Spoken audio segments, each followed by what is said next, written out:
Hi. This is yeah, I haven't done a video in a few days. Can't believe it. Only did three, but so far. But it was a lot harder getting through the days than I thought. I had limited amount of energy, things I want to do, like bills, and then I sit in on some cooking demos that they have here, and that energy kind of gets expended. So I'm sorry. I wish I could have done one every day. Really hoping that my energy picks up starting today because I have the doctors want me to start drinking juice because when I stand up, my heart rate just starts going crazy, and I have, felt really faint at times, which is normal because you're not eating. And to be honest, that happened a ton at my sickest when I was eating because my body wasn't using any nutrients from my food, and so it was almost like I wasn't eating, so I was almost passing out like a few years ago. So that was like nothing new. I wasn't scared or anything about that because I've been doing it. But yeah, they just didn't like my heart racing when I stood up. So for my first fast, I've done this is day 10 without food, and then I'll have some juice. But yeah, no solid food. I'll do juice today and tomorrow, and then they start me on steamed veggies.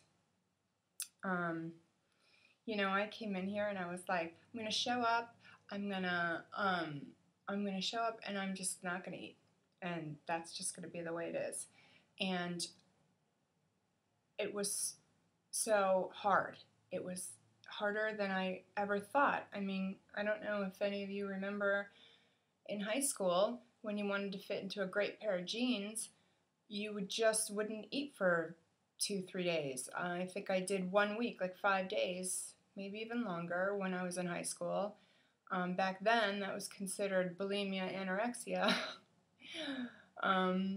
Little did I know I was fasting and probably was healing myself because back then I was eating dairy and gluten, which definitely weren't good for me, but I didn't know it. And I do love dairy and gluten, but I feel worse when I eat it now, so it's not like I can just go ahead and do it and then go, oh well, I really pay for it the next day. So, but I will say this, I sat in on a lecture on Wednesday.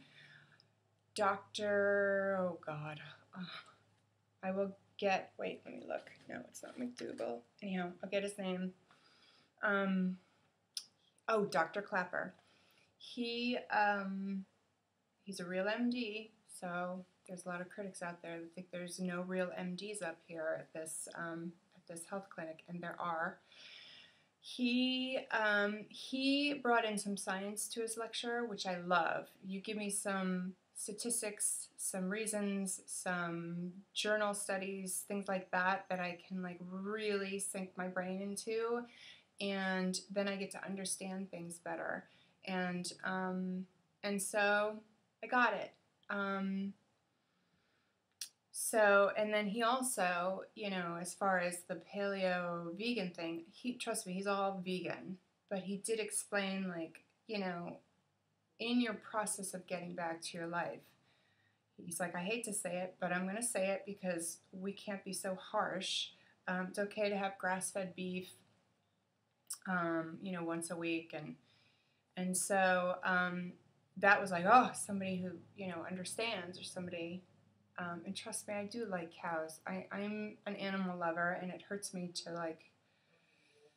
to think of all the cruelty that's out there with our animals in our food industry. It's really abominable. That's why we buy our meat locally, and we buy our meat from farms that are more responsible.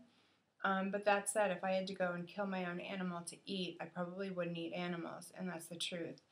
There's a girl online. Her name is her YouTube channel is Fully Raw Christina. She has a story about how she when she was young, she had to go and help this village. I think it was part of like a study abroad program for for high schoolers. Anyhow, when she got there, she was given 2 chicks to raise, and then all of a sudden, you know, a few months down the line, the chicks were grown, and they were like, and now you have to kill the chicks for food. And she was like, what? You know, hysterical, and that didn't go well with her, and that's when she became vegan.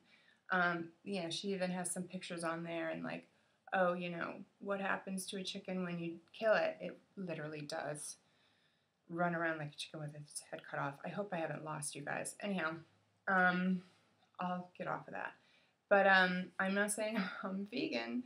I'm saying that I'm in the middle of a process of reintroducing so many more vegetables and a different way of thinking. One thing that did click with me was, you know, I don't eat dairy. I do use butter when I cook, but dairy is a no-no.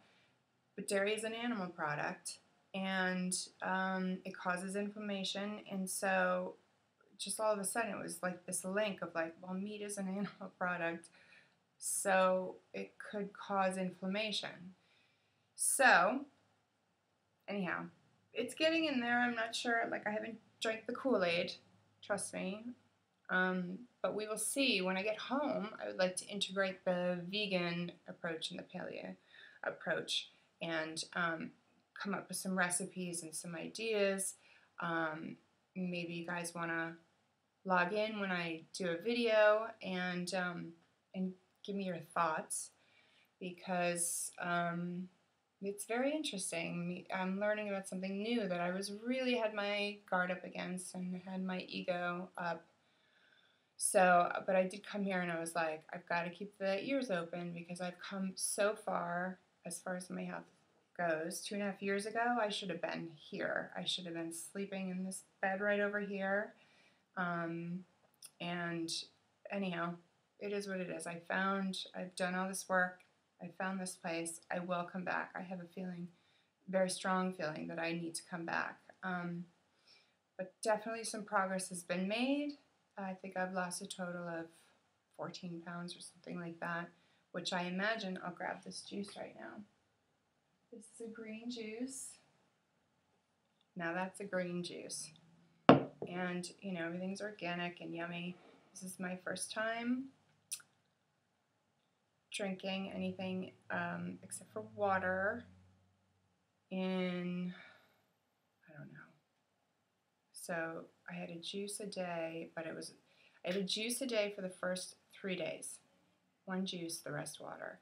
And those juices were all celery and spinach and green. No sweetener, or, you know, no sweetener meaning no apple, no lemon. This, I think, might have a little apple in it, which I'm like, oh my god, what's that going to taste like?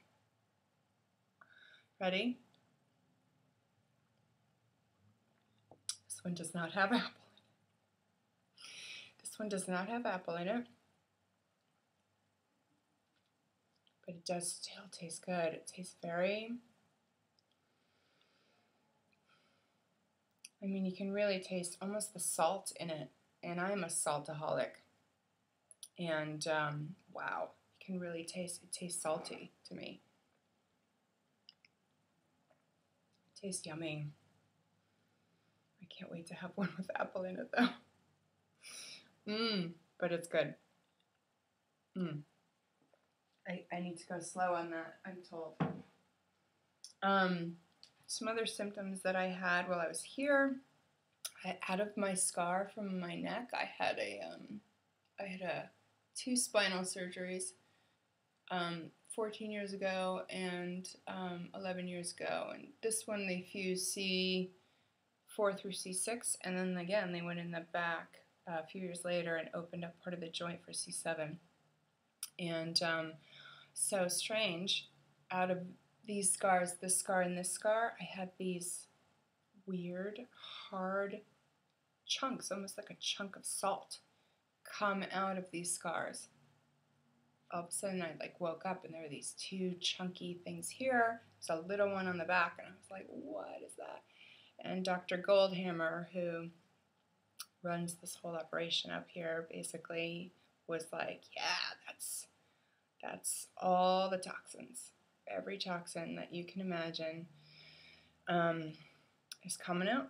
So, so yeah, I feel good. If I think of anything else, maybe I'll write it below. If you have any questions, you can write something below. And I've seen a lot of healing happen here. A lot of people are getting off medications. They're walking better, and the majority of the people here are older. They're in their 70s, and then there's some heavier people who are in their 50s. There's a young girl, probably she's in her 30s. There's me. I'm in my phone. And this is this place gives you hope that you can overcome these things that you think you're just going to have to live with. So if I think of anything else, I'll post another video later. Otherwise, I'll see you later.